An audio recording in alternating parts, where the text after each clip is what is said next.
to the Get Fit With Me Expanding Your Physical and Mental Fitness group. I'm super excited. This is my first or our first live group training. So this is what every other week is going to look like. So if you find you like this and you want to make sure that you add this to your calendar, make sure you add that right in and get it scheduled.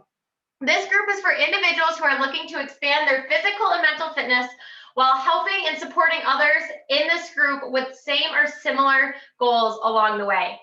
So we are first going to get started by introducing ourselves, and I want to know kind of what your favorite exercise is or movement, and then I want to know where you're from and who you are. So make sure that you type that in the comments. If you're watching the replay, I want to know who you are, where you're from, and your favorite exercise or movement. And for anyone in the group, Rochelle, do you have a second to give us what your who you are, where you're from, and what your favorite movement or exercise is? Yeah, so I'm Rochelle. I am from Detroit area. What's my favorite exercise? I probably like deadlifts the most. Perfect. Well, I love deadlifts as well. I would have to say they're probably my favorite. As some people roll in, I'll be letting them in. As they roll in, I'll do intros to them as well. But for the time being, let's get into what I'm talking about today. Today, I'm going to be talking to you guys about the 5 main muscle movements. So I did not come up with these. These are movements that have been around for years and years and years. But I believe that these 5 main movements are the most important for any routine, any exercise, for anything you do, because they transfer over into your everyday life. And to me, that's the most important thing.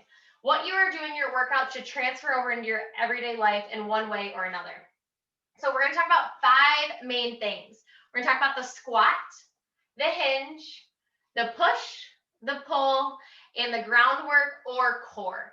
So I'm going to break down what each of those look like, why each of those are important, and then at the end, we're going to kind of get up and move a little bit. So you can get comfortable for now, but we're going to get up and move around a little bit at the end, just so you can kind of feel what these movements feel like. So let's first talk about the squat. Why is the squat important? What benefit does it have? Where does it work? Well, the squat is going to work your quad muscles. So the front of your body, the front of your legs. Why is this important? Well, if you'd like to get up and down off the toilet, practicing squats or a variation of squat is important.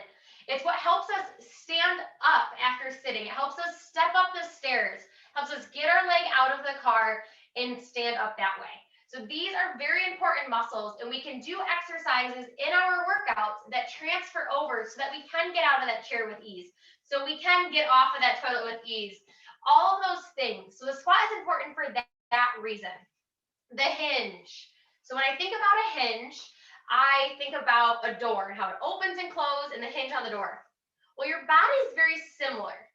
So if I were to turn to the side, your hinge motion is going to work the backs of your legs. It's going to work those muscles. It's going to work your glutes, your lower back, and then your hamstrings. So your posterior chain. So I'm thinking of my hips as my hinge as I have a bar through them. So I'm hinging through this motion here, kind of just like you would in a door. Why is this important? Well, this is important for a few reasons. The back of our legs are important to help us walk. Although we step forward and we feel it in the quad, to get that return, the back of our leg has to do work to help us step that foot back in front of the other. So also important for taking stuff out of the oven. How often do we all bend over to grab that thing out of the oven? When we should push our hips back. Being able to do a hinge motion transfers over very nicely. It's that important where if you're not doing a hinge correctly in everyday life, you've probably thrown your back out. That is usually the injury I see come, and it's because there's lack of awareness, which unless you're thinking about it or you do the motion often, it's going to happen. You're going to end up doing something funky that tweaks. But if we can strengthen and support those muscles, the tweaks and the injuries are less likely to happen. Let's talk about the push. So if I were to say push, a lot of you would probably think the push up. Well, that's correct. We're working that front muscle. So we're working anywhere in this front area with that push. But we can also work a push by pressing ourselves up and working the back of that arm. So the push is important because it helps keep us from only walking like this. If we were to only use our back muscles, we'd be walking very wide open. And that push motion helps keep us in alignment very well through here. Something else is if you're pushing something forward, if you're pushing something this way, we do this motion a lot. We reach. That's a push motion to reach. Anything you reach for is that push motion. Think of how many times you reach in a day.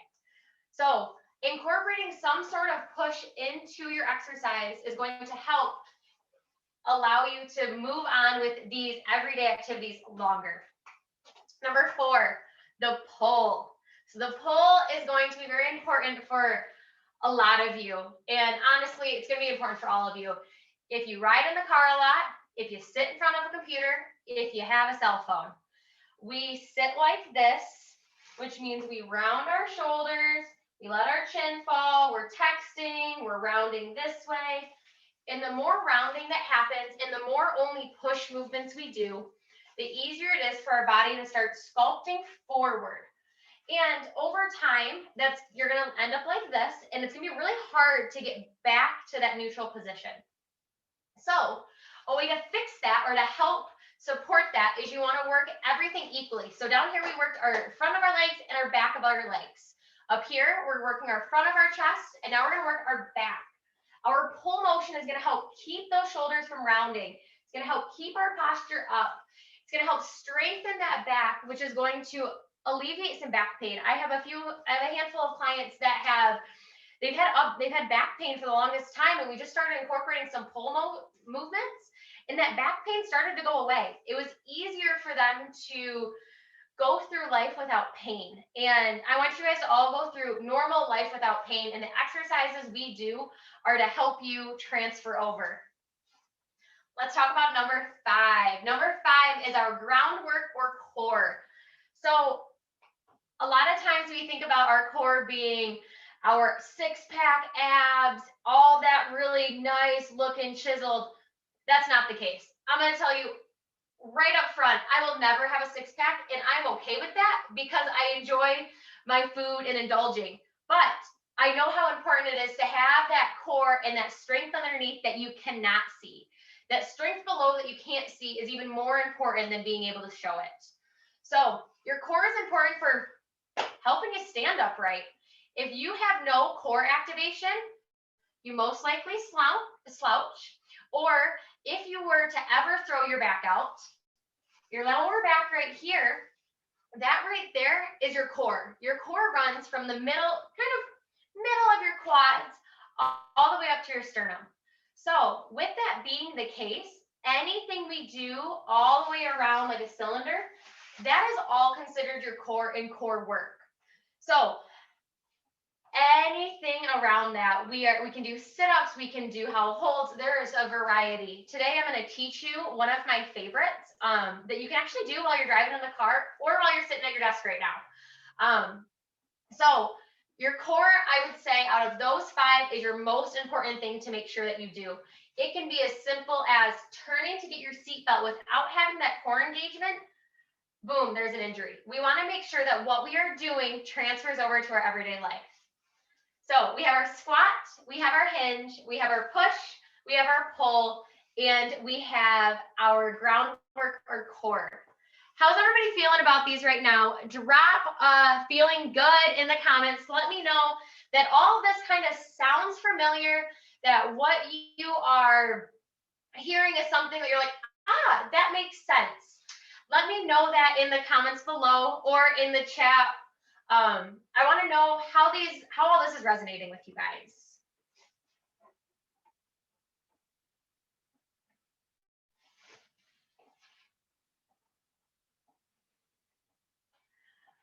Good.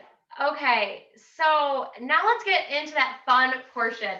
Let's stand on up, push those chairs out of the way, or actually push them against something, especially if you have a wheelie chair so they don't move anywhere. We're gonna do a little movement today. I promise you won't get sweaty. We're just gonna work on one movement in all 5 of those areas. Reason being, so we can help do our everyday activities. First one we're gonna work on is a squat. So you're gonna take a seat in your office chair. Something to remember about our squat is we always want our knees and toes going the same direction.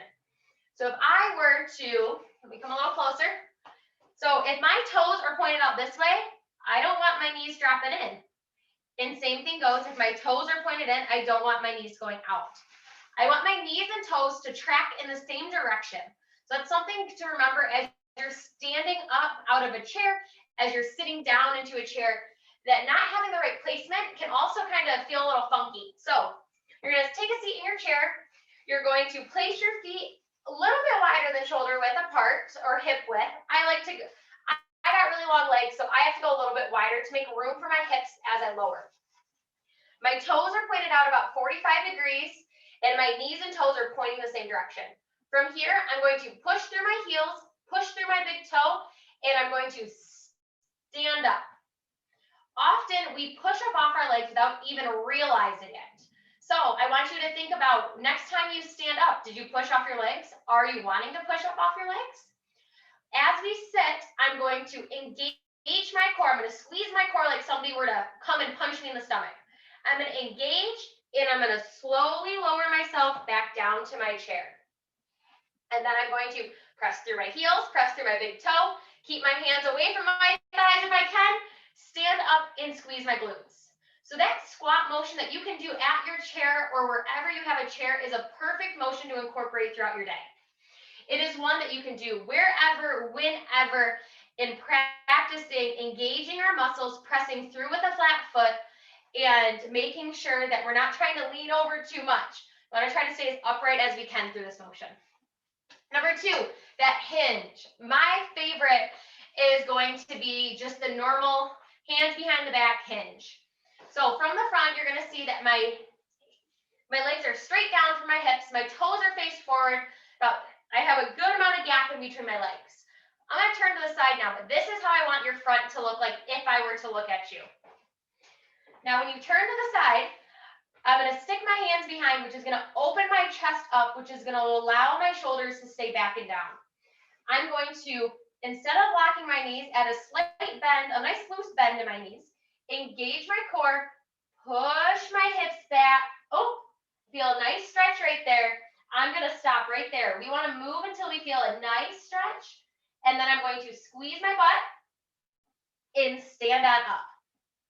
So maybe you're a little bit more flexible. Maybe you can come all the way down here. That's a lot more intense, but I got to squeeze my butt to help stand me up. Because if not, you'll end up using that lower back. And that lower back, when you do a hinge, will sometimes, when you're getting used to it, give you a little bit of a tweak, but it should never be painful for a couple days. If it's painful for a couple days, we're not doing something right.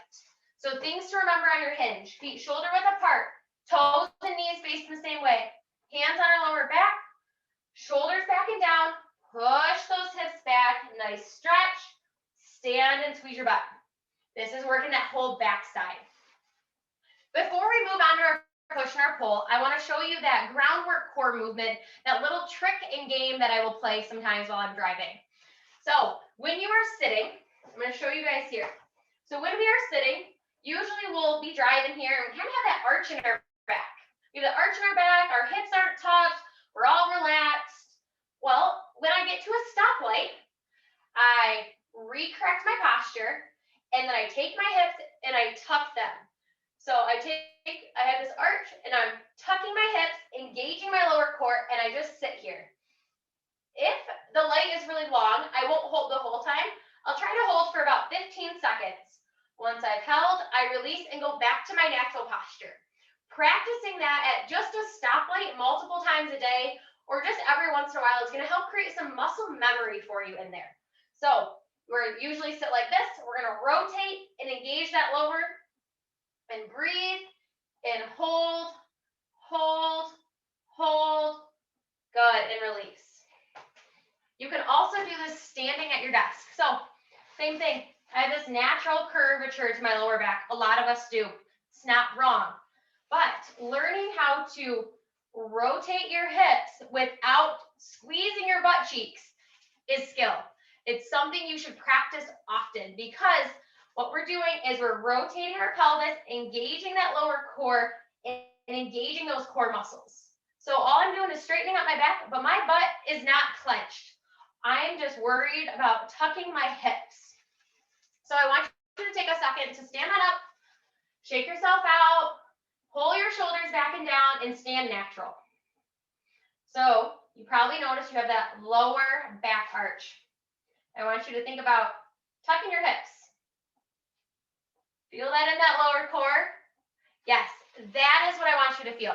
So that move right there, that hip tuck, that pelvis tilt, is going to be that pelvic tilt is going to be very important for our next two movements that I'm going to show you. So that is your core / groundwork movement that I've showed you today. Now let's go into that push.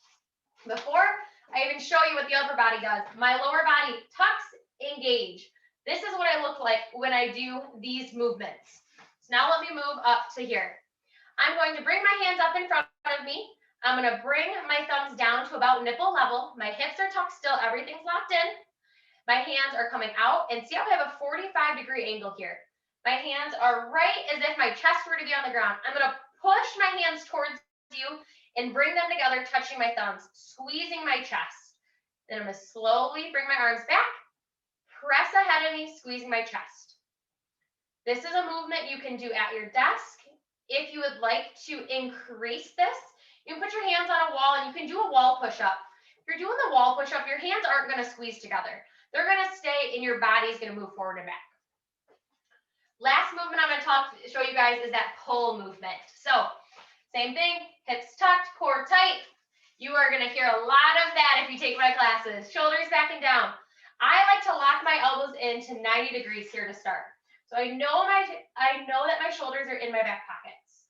I'm going to extend my arms almost all the way.